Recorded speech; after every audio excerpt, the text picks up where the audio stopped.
한번 해봅시다. 수정이 늦게 왔는데 다 됐어? 아, 그래? 이거 안 올랐나 보네.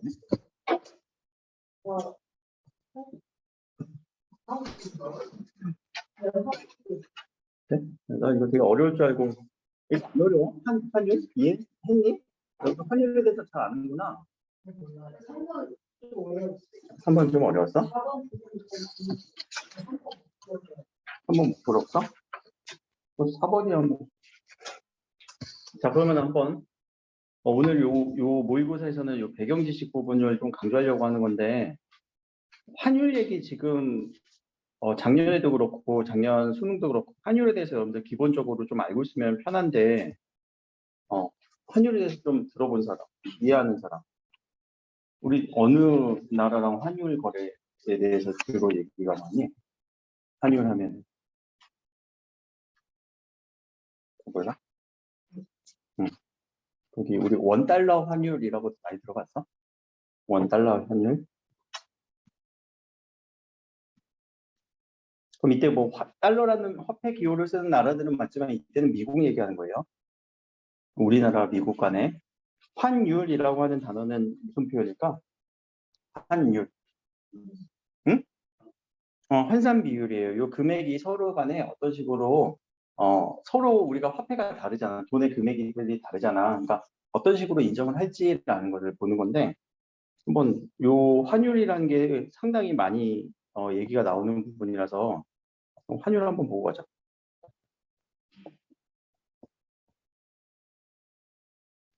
와, 1227원이래. 원달러 미국 환율이 1227원. 그럼 자, 아무것도 설명 아직 안 했어. 그럼 1227원이라는 숫자를 그대로 한번 가져와 볼게. 그러면 환율이 1227원이라고 얘기하는 거예요.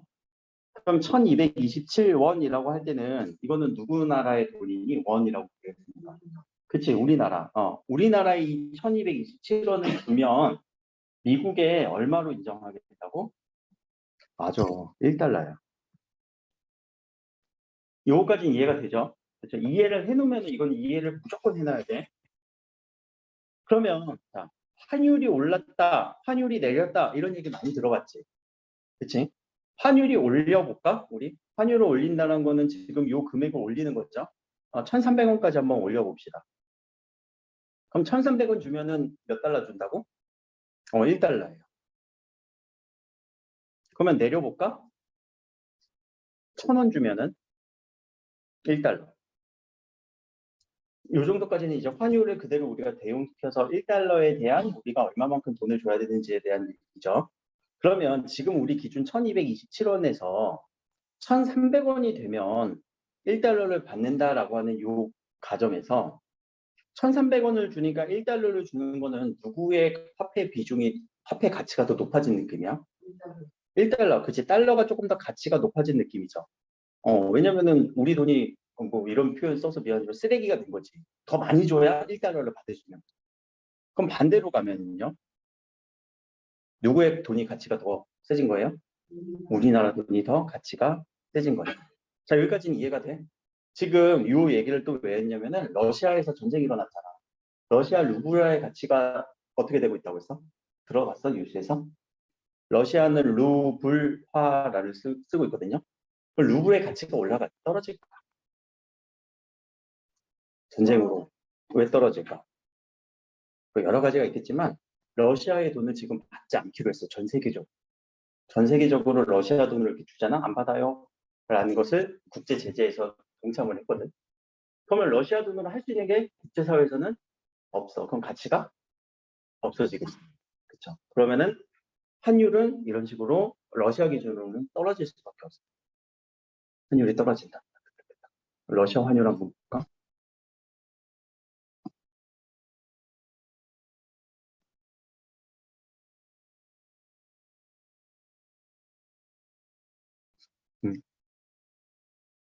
러시아 환율이고 3개월 기준으로 볼까? 3개월 기준으로 환율이 확 떨어지는 느낌이지. 그치? 러시아 기준으로 환율이 쭉 떨어지는 느낌이네요. 요거를 또 우리나라 돈 말고 미국 돈으로 하면은 3개월 기준으로 하면 이렇게 쭉 떨어지는 느낌이죠. 그러니까 환율이 떨어진다라는 거는 왔어? 이렇게 환율이 떨어진다라고 하는 거는요. 자국의 돈의 가치가 우리가 높아지는 거고, 그러니까 러시아의 가지러 왔는데 주소 어디 가는 건데? 조태지? 알았어.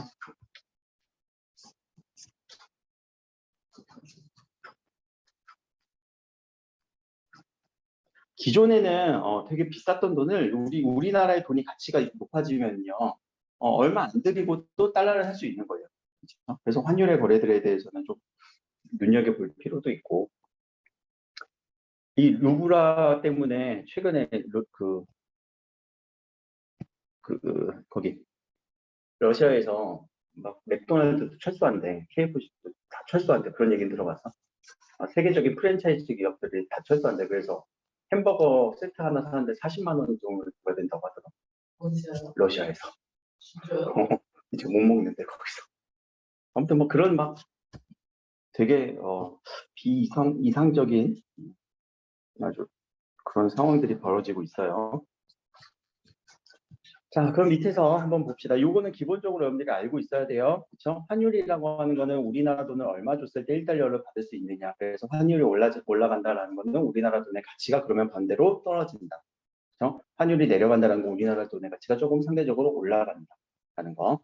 자, 밑에 갑시다. 자, 가격이 시장에서 수요 공급자 의사결정을 조절하는 기능을 수행하듯이 국제 가격도 수요와 공급자의 의사결정을 조절하는 역할도 합니다. 그래서 명목환율, 실질환율을 볼 수 있습니다. 명목환율, 실질환율 두 가지 설명하겠다라고 하는 걸 보고 나서 여기 명목환율은 실질환율은 이렇게 나오고 있죠. 여기까지는 거시적 독해로 빨리 찾아줄 수 있을 것 같아요.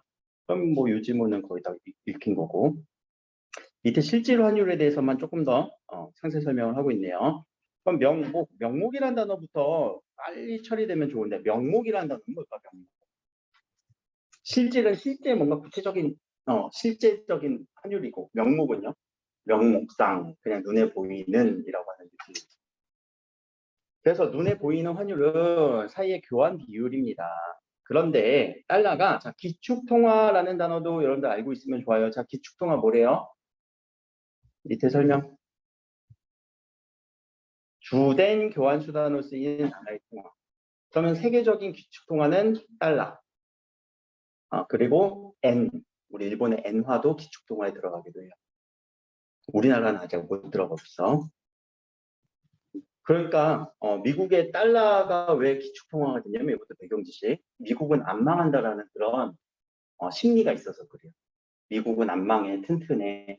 우리가 모든 전쟁이 나도 어디는 안 망할 것 같니? 미국은 안 망할 것 같지. 그래서 달러가 기축통화로 쓰이는 경우가 많아요. 그래서 지금처럼 막 다른 나라에 전쟁이 나거나 세계적으로 불안정할 때 누구의 가치가 높아져? 달러의 가치가 높아져요.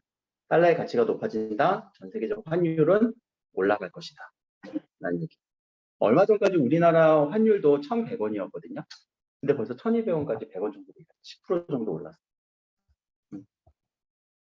자, 그래서 많은 나라 1달러와 교환되는 자국의 화폐 단위를 표시하는 방법입니다. 그렇게 채택하는 경향이 있습니다. 가령 예시를 들은 거죠.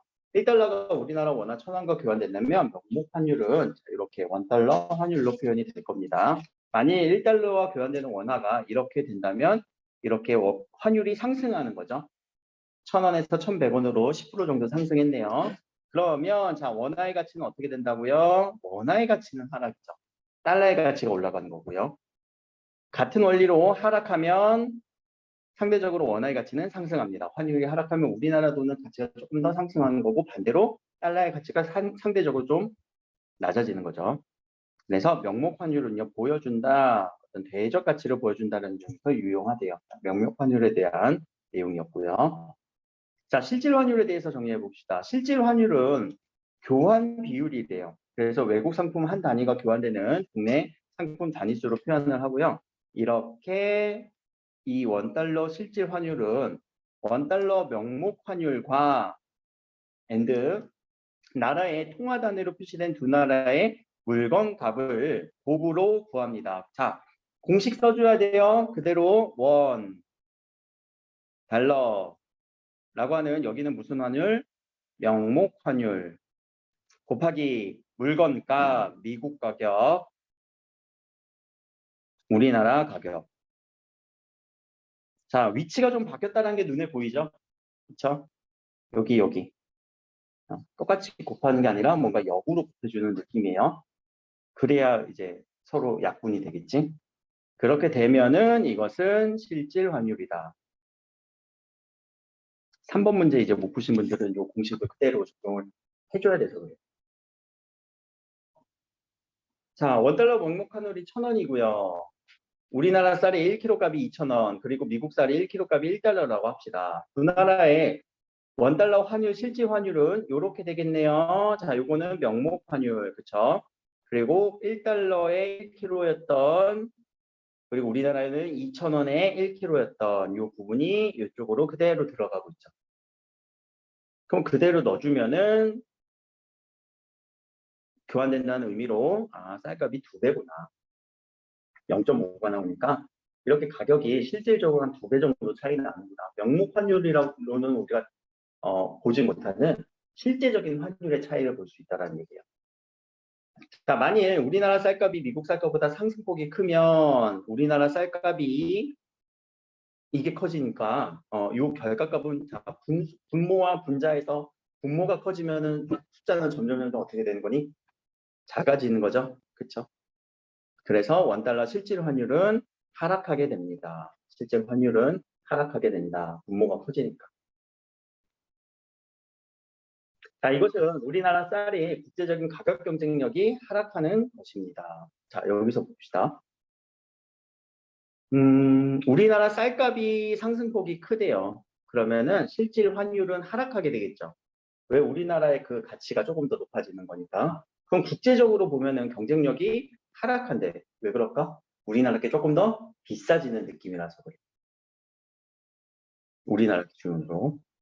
반대이면요, 이 상승폭이 우리나라보다 이렇게 상승하게 되면요, 가격 경쟁력도 상승합니다. 어디에서? 국제적으로. 왜냐면 우리나라 게 상대적으로 좀 싸져서 그래요. 이거는 좀 상대적으로 싸져요. 실질 환율은 외국 통화에 대한 자국 통화의 상대적인 구매력이 반영된 것이므로 측정하는 데 널리 이용하기도 합니다. 자, 밑에 실질 환율은 중요한 변수라고도 한 번 더 설명하고 있죠. 그래서 영향을 미치고요. 우리나라 실질 환율이 상승하면, 자, 실질 환율이 상승하면 우리나라 가치가 어떻게 되는 거니? 우리나라 돈의 가치가. 환율 상승? 가치가 떨어지는 거죠. 그러면은 우리나라 가격 더 싸지니까 수출이 증가해요. 수입이 감소해요. 자, 반대에 실질 환율이 하락하면 우리나라 가치가 조금 더 비싸지는 거지. 그러니까 사람들이 외국에서 보기에는 비싸니까 사기가 좀 힘들 거예요. 그래서 더 비싸지니까 수출이 감소하고요. 수입이 증가해요. 우리나라 국내 경기가 침체될 수도 있습니다. 이 정도 환율에 따른 경기 침체 연결 많이 해주시거든요. 그래서 여러분들도 이해가 좀 하셔야 되고, 따라서 수출 의존도가 높은 나라는 실질 환율 하락으로 타격을 입을 수도 있다. 우리나라는 대외 의존도가 좀 높은 나라이기 때문에 그 환율에 되게 민감하기도 합니다. 자, 1번 문제는 어렵진 않았을 거예요. 서술상의 특징인데 밑에 보니까 전개 방식 문제 찾는 거죠. 자, 전개 방식은 대상의 개념을 설명했습니다. 어떤 개념? 실질 확률, 명목 환율, 그리고 구체적인 예. 얘는 우리 가령이라고 하는 것 또는 쌀값 이런 것들 얘기를 들었죠. 4번이. 자, 내용 일치 문제입니다. 자, 이번 선택지에서는 내용 일치 문제니까 여러분들 찾아주셔야 되는데, 자, 명목 환율은 어디서 찾아야 돼? 명목 환율 부분에서 찾으면 되겠지. 명목 환율을 대체하기 위해서 국제 가격이 만든 것이 실질 환율이다. 이 둘의 관계를 한번 생각해야 되겠네. 그럼 명목 환율을 대체하기 위해 국제 가격을 만든 것이 실질 환율이다. 실질 환율을 왜 쓴대요? 실질 환율은 국제적인 가격 경쟁력 측정하는 데 이용하는 거죠. 그렇죠? 그리고 명목 환율과의 관계에서는 이것을 대체하기 위해 만든 거는 이런 내용들은 전혀 없었어요. 이거는 내용 찾기 어렵진 않았을 거예요. 근데 여러분들한테는 이제 이런 부분들이 좀 헷갈렸죠. 근데 이건 이해하시면은 그대로 찾아줄 수 있을 것이다. 그리고 내용에서도 바로 얘기를 했습니다. 자, 4번 같은 경우는 어디서 찾을 수 있어? 명목 환율, 실질 환율은 국제거래에서 의사결정을 조절하는 역할이다. 이건 어디서 찾았니? 그치. 둘의 공통점이잖아. 항상 두 대상의 공통점은 어디서 언급할 가능성이 커요? 첫 번째 문단. 앞에서 미리 언급하고 들어오는 경우도 많아. 그래서 의사결정을 조정한다. 의사결정을 조절한다. 여기 있는 내용이 겹치고 있네요. 자, 3번 갑시다. 그럼 3번 문제는 이렇게 표를 주면요. 표를 분석해야 돼. 이 물건 A의 가격이 1월이랑 7월이랑 비교했을 때 서로의 실질 환율이 지금 나왔니 안 나왔니? 안 나왔지? 그럼 계산 한번 해볼까? 자, 실질 환율. 그러면은 1월 당시의 실질 환율을 한번 봅시다. 우리나라 달러는 1,000원. 그리고 1달러. 자, 이때 물건값은 얼마라고요? 우리나라의 물건값은 3,000원. 그리고 미국의 물건값은요? 3달러. 그러면은 몇이 나오니? 곱하면은 1이 나오지? 이건 산수잖아, 산수. 산수잖아. 그치? 계산하기 쉽게 줄 거란 말이야. 그러면 1월 달에는 1이었어요. 1 실질 환율은요. 자, 두 번째 7월 달 갑시다. 1,100원에 그 당시 1달러. 그리고 우리나라 이 당시 가격이 8,800원. 엄청 비싸졌네. 그리고 이 당시의 가격은 4달러. 미안해. 이거 역으로 곱해야 되는데. 8,800원. 자, 이렇게 하니까 2분의 1. 2분의 1은 0.5. 자, 1이랑 0.5랑 비교하면은 언제가 우리나라 입장에서 더 비쌌던 거니? 1월, 7월. 우리나라 입장에서는 7월 달이 더 비싼 거죠. 왜? 2배 차이가 나니까 벌써.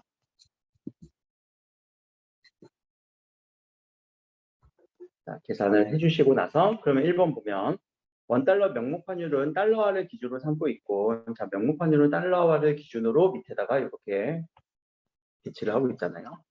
자, 비교할 때 원화의 가치는 하락했다. 왜? 원화의 가치는 왜 하락했어요? 환율이 높아졌으니까. 환율이 높아졌죠? 10% 정도 증가했죠. 환율의 상승은 우리나라 돈의 입장에서는 가치가 하락이에요. 자, 두 나라의 A 상품에 대한 상대적인 구매력이 같다고 볼 수 있고, 자, 1월 달에는 상대적인 구매력 왜 1이니까 그래요. 서로 똑같다라는 거 비중을 보면. 자, 7월 달에는 우리나라는 약 2배 정도 비쌌어요.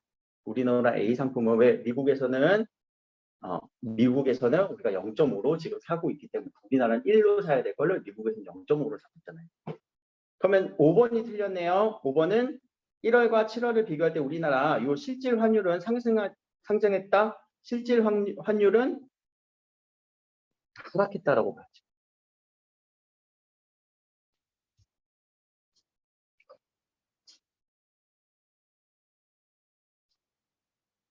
실질적인 구매 내용은 하락하게 됩니다. 여기서 보세요. 오른쪽으로 근거를 찾으면 바로 옆에 있어.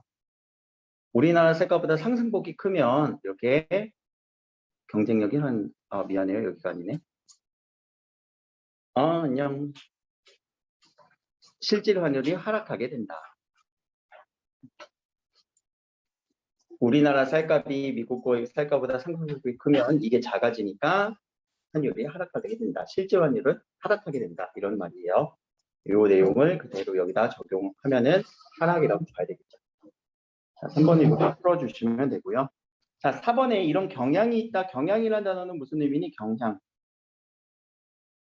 4번 2번인데. 그런 경향입니다. 채택하는, 표시하는 방법을 채택하는 경향이 있습니다.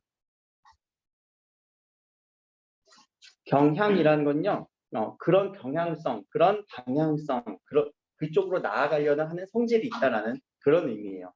근데 여기서는 지금 아예 안내한다라는 거죠. 앞장서서 이끌어서 안내한다라는 말은 구체적으로 우리가 이끌지는 않고요. 그렇게 암묵적으로 명시적으로는 방향성이 생긴다라는 게 경향이에요. 그래서 넣어보시면은 느낌이 다를 겁니다.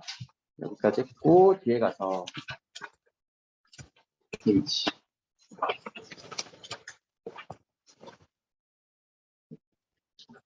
요거는 잠깐만 설명하고 잠깐만 쉬었다가 우리 독서 수업 바로 할게요.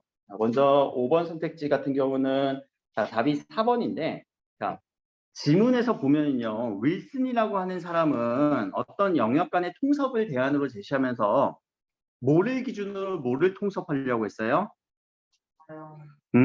그쵸. 자연과학을 이것을 기준으로 다른 이런 인문학을 통합하려고 한 거예요.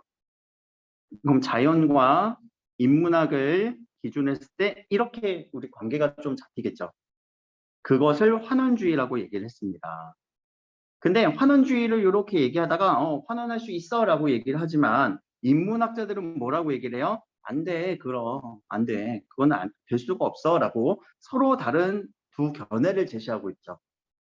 그러면서 통섭이 불가능해. 왜냐하면 개인의 특별한 목적이 있기 때문이야. 또 두 번째 특징은요, 우리는 객관적 실체가 아니야 라고도 얘기를 하는 이런 특징 때문에 그 반박의 이유를 제시하고 있네요.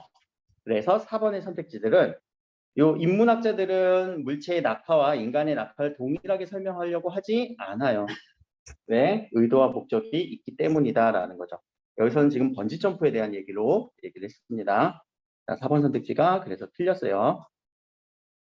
자, 6번 선택지 기억인데, 자, 환원주의에 대한 설명이죠. 그럼 환원주의에 대한 설명으로 결국에 아까 얘기했던 자연과학은 뭐든지 다 통합할 수 있어, 통섭할 수 있어라는 내용.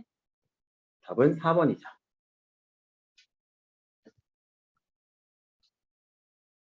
환원주의는 자연과학을 기준으로 모든 것을 다 바라볼 수 있어 라고 하는 그런 개념이니까 4번으로 체크해 주시고. 자, 윌슨은 그러면 이런 윌슨의 주장은 요 환원주의자예요. 그렇죠? 그럼 윌슨은 아까 얘기했던 자연이 우선이야 라고 하는 이 선택지만 찾으면 되겠네. 밑에서 찾아주면은 1번이죠. 자, 인간의 정서작용은 뭘로 설명하고 있어? 뇌의 화학적 작용. 이게 자연과학이잖아. 이것으로 설명할 수 있어. 인간의 정서적 작용은 우리가 인문 심리적인 부분이었죠. 여기서 얘기하는 심리적인 부분인데 그것도 과학적으로 설명할 수 있어라고 얘기를 하잖아요. 뇌과학적으로. 그러니까 자연과학이 더 우세해라고 하는 이 관계를 따져주시면 혹시 요거 잠깐만 7번 답이 아까 다시 한번 보자. 2번으로 선택하실 분은 2번, 3번으로 잠깐 보면은 자, IT 기술의 발달로 컴퓨터 가상공간당 현실 세계의 경계선이 무너지고 있어. 이거는 그냥 같아진다라는 얘기인 것 같은데 뭐가 뭘로 통합되지 않는다라는 얘기인 것 같고 누가 더 우세하다라는 얘기가 아닌 것 같고 자, 동물의 개체 번식과 유리한 행동을 만들도록 하는 유전자가 있음이 밝혀지고 있다. 이건 없었던 게 밝혀진다라는 얘기죠. 누가 누구를 흡수하고 그것으로 해석하려는 게 아니라 없었던 게 밝혀지고 있어라는 얘기니까 그것으로 정확하게 하려면 이런 심리적인 인문학적인 부분이 그냥 이런 과학적인 부분으로 통섭되고 있어라는 내용으로 찾아주셔야 돼요. 자, 8번은 인문학자 관점입니다. 서로 다른 관점이죠. 인문학자들이 보기에는 그럼 뭐라고 얘기한다고요? 안 돼, 그건 할 수 없어. 둘은 차이가 있기 때문이야 라는 얘기예요. 눈앞에 모델과 무관한 낙서를 하고 있는데 대체 이건 무엇일까? 라고 하면서 실타래를 맨만이는 다양한 동작을 보인 게 동선을 그리고 있었습니다. 라고 해서 실제 보이는 그대로 그리는 것이 아니라 인문학자들이 보기에는 이건 객관적 실체로 그리는 것이 아니라 사람들이 바라보는 데에 따라서 사람마다 다 다른 그런 관찰법으로 사람마다 다 달라라는 얘기를 하겠죠. 그래서 결국은 관찰자 관점이 배제된 객관적 대상은 존재하지 않아 그대로 그릴 수 없어 라고 얘기를 하는 이런 부분으로 이해하셔야 된다는 거. 그러면 답은 선택지가 2번이 되겠죠. 어떤 관점에서 바라보느냐에 따라서 모델은 다르게 인식될 수 있어. 객관적 대상이란 존재하지 않아. 그렇죠? 관찰 주체에 따라서 대상은 다르게 인식돼 라고 하는